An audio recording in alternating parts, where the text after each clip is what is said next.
hey yo, hey yo, hey yo, hey yo. Crossbeats production. What's going on here with N828? This is Crossbeats production.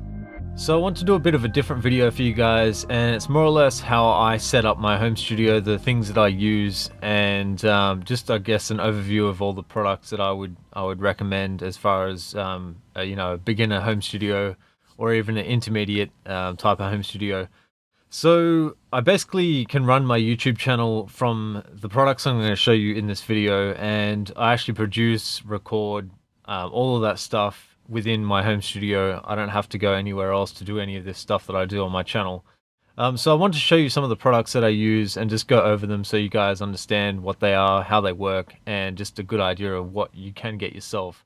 I guess it depends on the type of budget that you've got, and I guess how much money you want to spend as far as the setup. But I wanted to show you that, anybody can do what I'm doing if they've got enough, I guess, gumption, if you want to use the word gumption. But if you've got enough, willpower to go and do this stuff and be consistent in it, you can actually get a YouTube channel to grow and have an audience that are happy to watch your stuff as well.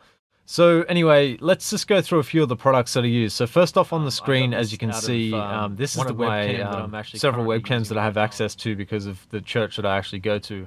I do some of the stuff for the audio visual for them as well. So basically the webcam that I use is the pretty much, as you can see, the Logitech HD cam there. It's pretty straightforward, simple.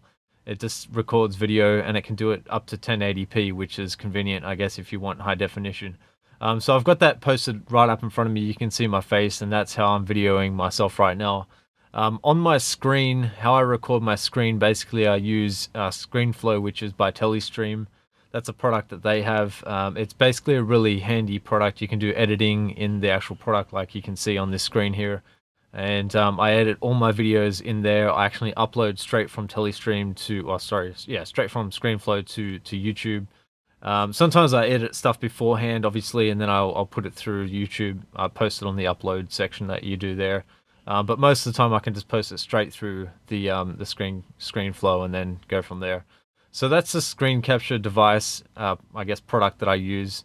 And the computer that I'm using currently, it's now they've just brought out the new iMac computers there, but it's basically the same specs as you'd see on the Mac computers there. This is the Australian prices, by the way, so don't panic if you're in the US, because that's where most of my audience is anyway. So this is a ridiculous money that we have to spend to get a computer here in Australia. So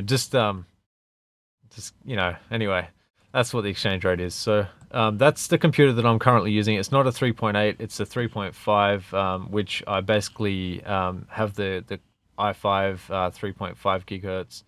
And I've actually got 24 gigs of RAM on my computer and a 2 terabyte hard drive with the Fusion drive. And it's got Thunderbolt ports, of course, and they've upgraded it, so it's obviously got 3 Thunderbolt ports now, where I've only got 2. So if you're looking at the computer that I use, that's the one that I use currently. The next thing that I'll show you guys is the software and the hardware that I use for my production side of things. So this is the Akai Professional MK now 249. I have the actual MPK 49, which now it's the older version. It works just as good, I guess. Personally, I don't know if this is the best keyboard to use if you're looking at a keyboard. I actually would probably recommend the Native Instruments. Their keyboards they're actually really good. The feelings on the key, the Native Instruments ones are just way better than this one.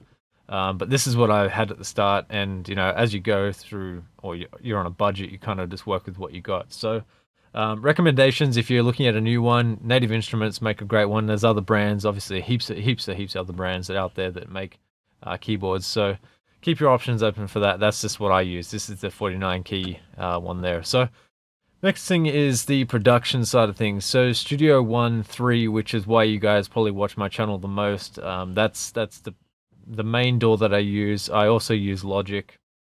Logic's what I started on, and Maschine. So Maschine 2, which I'll show you that in a second. But Logic is the main one that I started on because that came with the Mac. Well, it didn't come with it, but I purchased it with the Mac. And just from there, I just grew using that, and I got used to Logic, and I liked it. Obviously, when Studio One came out with number 3 version, that's when I got into Studio One. because it became something that I felt was a really high quality DAW, and it did a lot of things. And I knew that the Studio One, I guess, PreSonus and the Studio One community, that was growing, whereas the Apple Logic sort of thing was kind of just sitting there stagnant. And I also felt that you know, with Apple, they weren't really too concerned too much with the growth of their DAW. They have done some really great updates in the last couple of years, but again, you know, it is what it is. I go between the two, to be honest. I really like Studio One though, and I think that that's the way of the future. I really think it's going to probably be a competition to Pro Tools, to be honest, but that's another story altogether. I don't want to get into a debate of which one's better, but anyway. So let's get across to Native Instruments, which is the MK2. That's the one that I use there. So that's really cheap now. It's $5.99. Kind of, well, I guess really cheap. It's cheap enough, I guess, for people to start getting into this stuff. I use the actual hardware for my drums and stuff like that. I also use I guess their connection DAW that you'd say it's connected to. I use that for production as well. I use that between those three options that I already talked about. Next thing here is Auralex. These are under my speakers, so I use these for basically isolation from any vibration on my speakers through to the desk. The desk that I've got that I'm currently sitting at is actually an IKEA desk that I transformed into a studio desk. I might take a photo of it at some point in time and just show you, but it looks very much similar to this desk that's on here, and I pretty much built it myself from the IKEA desk. I just built the fold out parts, and then I put like the cabinets on the top and stuff so I could rest all my stuff on the top. So that's that. Next thing is some Avatone speakers there. I've got one Avatone speaker for mono, and I just recently got this actually, so I started mixing some of my stuff on the Avatone speaker, primarily so I could hear a source of audio that was more real-to-world audio in a mono sense as well. And it helps you mix sort of the mid-range frequencies a lot easier, especially when you're mixing on, you know, bigger JBL speakers that I've got as well.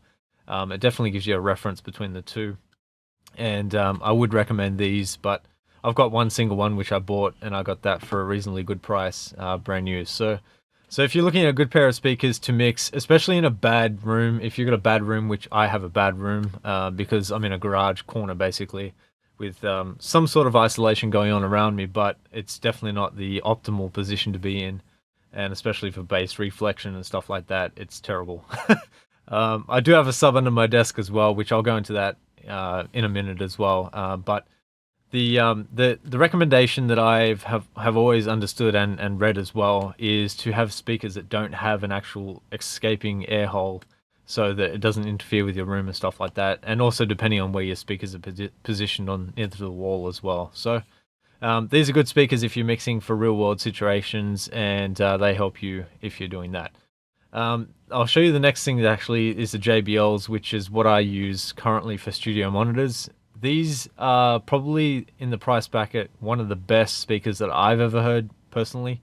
I think the waveguide on them is really good. It gives you a really wide wave form, and the sitting position is quite good as well. If you don't have to be exactly in the center, it does have a bit of a tolerance for being off center or off axis. The other thing though, if you're using these, it just depends what your music production type is, and if you're using it for mastering, mixing, that type of thing, it's pretty good. There are other options out there, obviously, but if you're on a budget, this is definitely one to look at as a good studio monitor.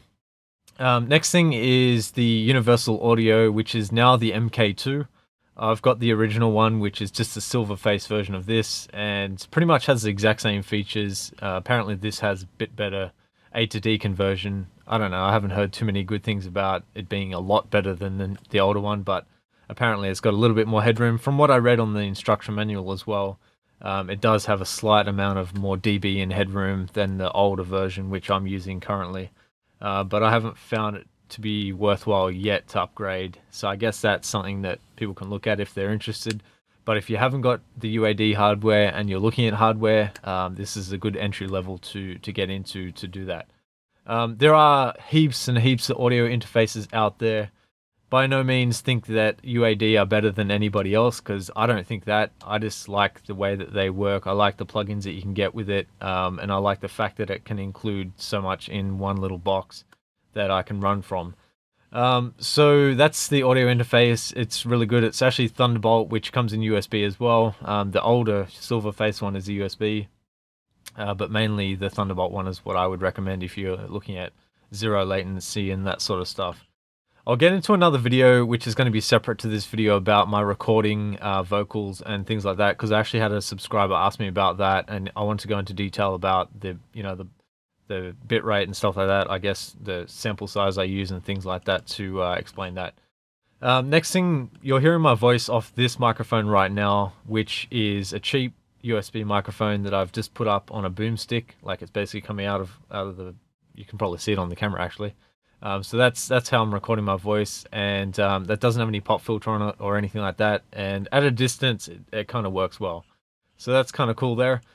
Vocal wise, this is the mic that I record my vocals on, and at the time it was roughly about 400 and something, I think, when I bought it, which was almost about 4 years ago now. This microphone is a really good multi-purpose mic. It can record instruments, vocals, anything you want to record, to be honest, and it works quite well. And I guess it is what it is. So if I need to record vocals, I do it on that mic. And in my space here, because I've put a lot of sound deadening stuff up, it's not bad at all. It kind of records okay. So I use a pop filter on that, obviously. It's just a cheap pop filter that I've got off eBay or whatever. I can't remember even where I got it. But that's that. So that's the setup that I use basically in a snapshot to go through all of the products that I use apart from the sub. So the sub that I'm using is actually the HS8, which is a Yamaha sub. That's under my desk, and that connects to my studio monitors. And I might at some point do a video on how to connect them and stuff like that, but I'm sure there's plenty of videos on YouTube about that sort of stuff. I more or less wanted to show you guys what I use personally, and I guess to encourage you guys to know that you can do this sort of stuff on a budget. It doesn't have to be what I'm using, but it just shows you that you don't have to have all this massive studio gear to do what I do, and also to run a channel on YouTube. You can do all this just on basic stuff. So I hope you guys got something out of this video. Hopefully it helped you in decision making, as well as setting a budget for what you need to do if you're looking at building some sort of a studio, even a home studio or anything like that. But otherwise, yeah, as per usual, guys, I really appreciate you guys stopping by. I appreciate all the likes. I appreciate all the comments, except for the negative ones, of course. Even those, they're cool, man. They give me a view on my video, so I appreciate those as well.